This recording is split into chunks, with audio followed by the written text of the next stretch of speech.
আসসালামু আলাইকুম। এখন আমি আপনাদের দেখাবো কিভাবে আপনারা ওয়ার্ডপ্রেস ওয়েবসাইটের সিএসএস রিজেনারেট করবেন। তো চলুন শুরু করা যাক। তো প্রথমত আমি একটা ব্রাউজার ওপেন করলাম, দেন ব্রাউজার ওপেন করার পর এটা হলো ওয়ার্ডপ্রেস ড্যাশবোর্ড। দেন এখান থেকে জাস্ট আপনারা চলে যাবেন এলিমেন্টরে।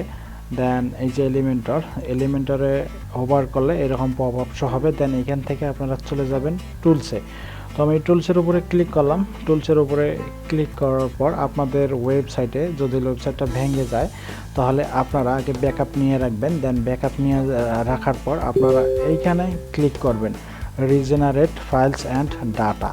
তো এখানে ক্লিক করার পর আপনারা এই সেভ চেঞ্জেসে ক্লিক করবেন। তো এখানে ক্লিক করার পর আপনারা আউটপুটে গিয়ে চেক দিবেন যে আপনাদের ওয়েবসাইটটি যদি কিছু সমস্যা থেকে থাকে, মানে ক্যাশ বা ভেঙে গেছে এইরকম যদি কোনো সমস্যা থেকে থাকে, তাহলে আপনারা এই সমস্যায় মানে এইখানে ক্লিক করার পর এখানে সেভ দেওয়ার পর আপনাদের ওই সমস্যাটি আশা করা যায় যে অনেকটাই ভালো হয়ে গেছে। তো ভিডিওটা দেখে অবশ্যই ভালো লেগেছে।